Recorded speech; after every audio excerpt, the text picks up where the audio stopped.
The 1960s were unlike any decade before or after.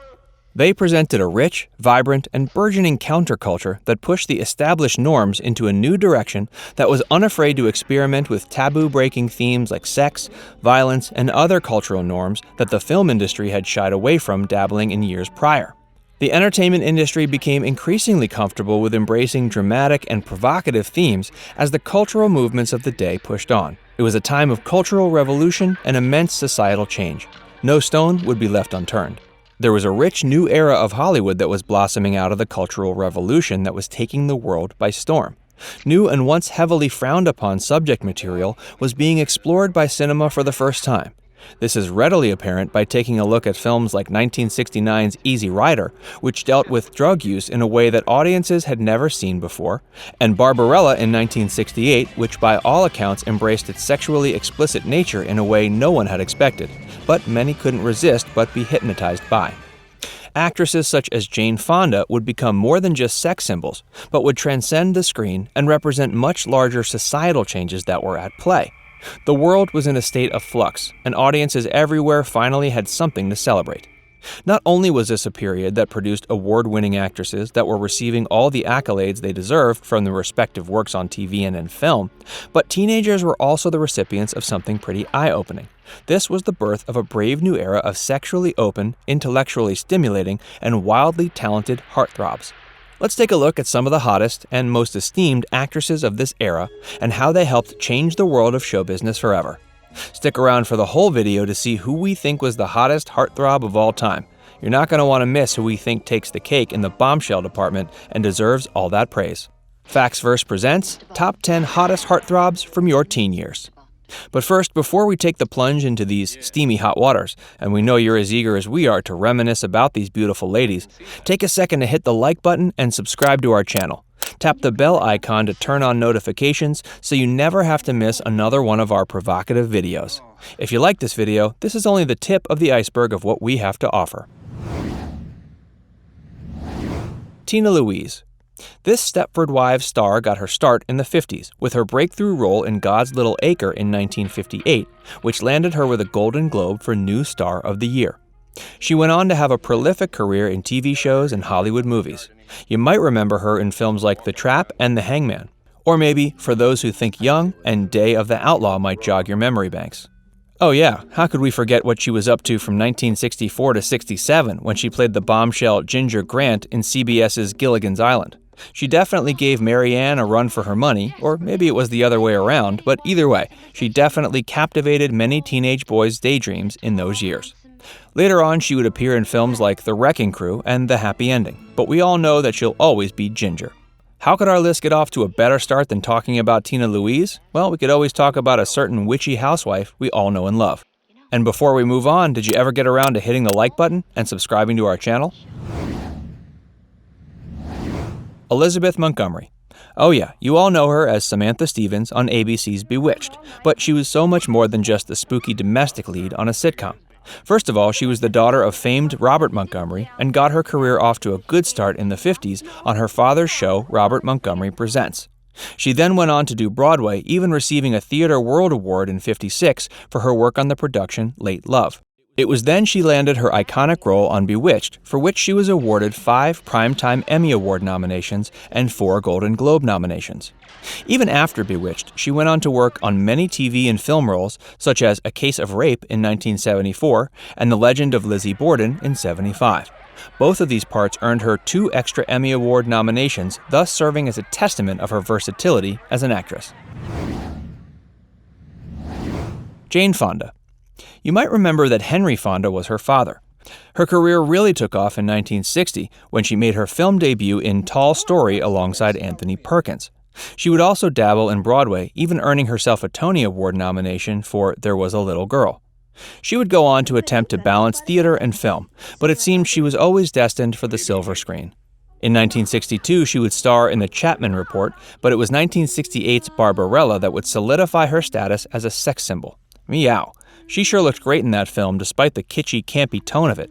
She was the standout lead that grabbed the audience by the collar right out of the gate and relentlessly spun us all for a wild ride that took us across the universe in all the right ways. She would move on from that role to earn an Academy Award for 1971's thriller flick Klute. You might also remember her from such acclaimed films as Coming Home and The China Syndrome. Fonda was capable of being a sex kitten with lots of screen appeal, as well as fully embodying serious roles that would show her commitment to cinema as an art form. It was this cross of sexuality and intellectualism that makes her a standout heartthrob of the era. Mia Farrow. Besides making our hearts go thump, thump, thump, she was a standout star in the hit television soap opera Peyton Place as the character Allison Mackenzie. She went on to have a relatively short-lived marriage with Frank Sinatra. But did you know she also played Rosemary in Roman Polanski's 1968 horror classic Rosemary's Baby? For that role, she landed a BAFTA award and a Golden Globe for Best Actress. Following up on those impressive roles, she went on to do films like The Great Gatsby in 1974 and Death on the Nile in 1978. Julie Christie. Another highly celebrated actress that gets our blood pumping, and boy does she, had her first breakthrough part in Billy Liar in 1963. She followed that role up with the 1965 film Darling, for which she was awarded the Academy Award for Best Actress. Also that year, she starred as Lara in Dr. Zhivago, and a year later, she was in Fahrenheit 451. She's best known, however, as being an icon of the swinging London era of the 60s. Who knows, her poster might still be on someone's wall because she never ceased to be smoking hot. ANITA Ekberg. She may have gotten her start in the 50s doing modeling gigs, but she finally made her way into the entertainment industry in 1955 with the short-running adaptation of Casablanca for television, followed up by Private Secretary in the same year. She landed several small guest roles to round out the decade, including one alongside Dean Martin in 1955's Blood Alley.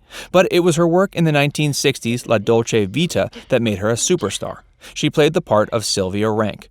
She was every man's dream, but nothing they could ever obtain. Doesn't that make her so much more desirable?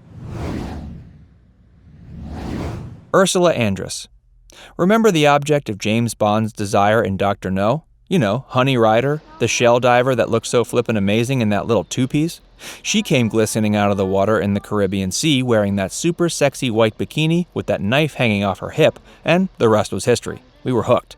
She was absolutely the quintessential Bond girl, and the very first Bond girl, actually. No other love interest, or lust interest, has quite had the same iconically captivating presence as Ursula.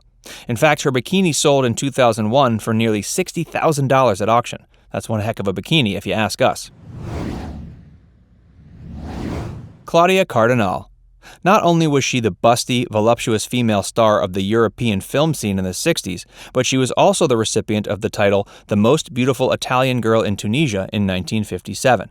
She ended up getting an all-expenses-paid trip to Italy for that one. Franco Cristaldi was her mentor for quite a few years before they finally wed. She then made her debut in film with her role in 1958's Goja. She subsequently became one of the most talked about Italian actresses, starring in films like Rocco and His Brothers in 1960 and Federico Fellini's avant-garde masterpiece 8 1/2 in 1963.